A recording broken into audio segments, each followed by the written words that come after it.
I do not know what I may appear to the world, but to myself I seem to have been only like a boy playing on the seashore, and diverting myself in now and then finding a smoother pebble or a prettier shell than ordinary, whilst the great ocean of truth lay all undiscovered before me. Gravity may put the planets into motion, but without the divine power, it could never put them into such a circulating motion as they have about the sun, and therefore, for this as well as other reasons, I am compelled to ascribe the frame of this system to an intelligent agent.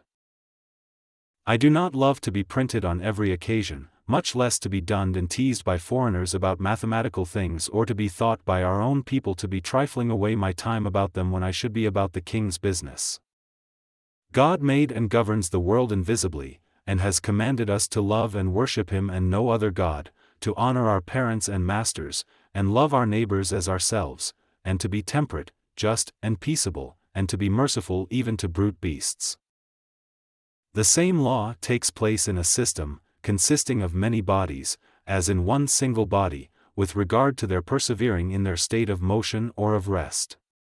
For the progressive motion, whether of one single body or of a whole system of bodies, is always to be estimated from the motion of the center of gravity.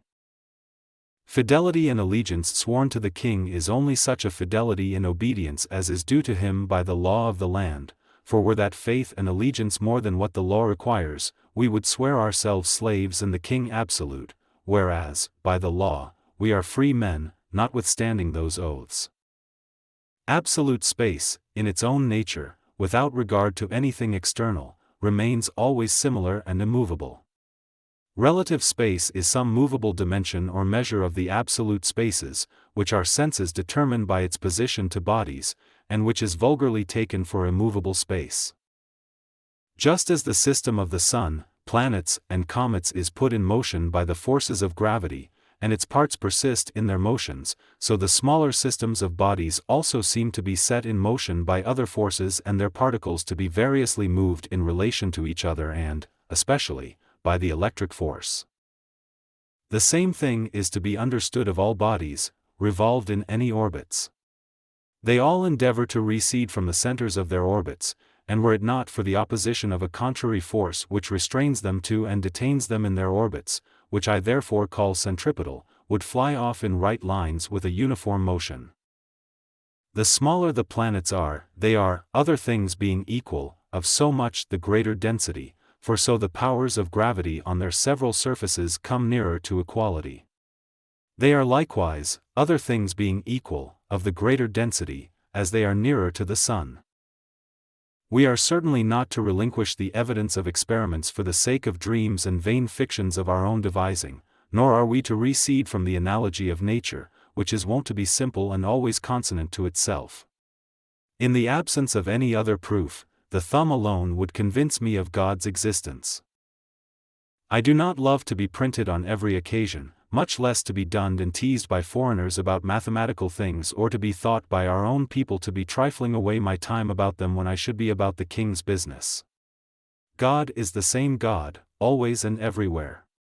He is omnipresent not virtually only, but also substantially, for virtue cannot subsist without substance. If a projectile were deprived of the force of gravity, it would not be deflected toward the earth but would go off in a straight line into the heavens and do so with uniform motion, provided that the resistance of the air were removed. Christ comes as a thief in the night, and it is not for us to know the times and seasons which God hath put into his own breast. In experimental philosophy, we are to look upon propositions inferred by general induction from phenomena as accurately or very nearly true, notwithstanding any contrary hypotheses that may be imagined, till such time as other phenomena occur by which they may either be made more accurate or liable to exceptions. Why there is one body in our system qualified to give light and heat to all the rest, I know no reason but because the author of the system thought it convenient, and why there is but one body of this kind, I know no reason, but because one was sufficient to warm and enlighten all the rest.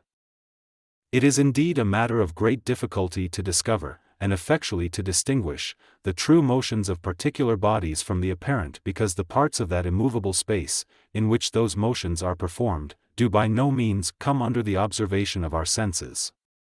The motions which the planets now have could not spring from any natural cause alone, but were impressed by an intelligent agent.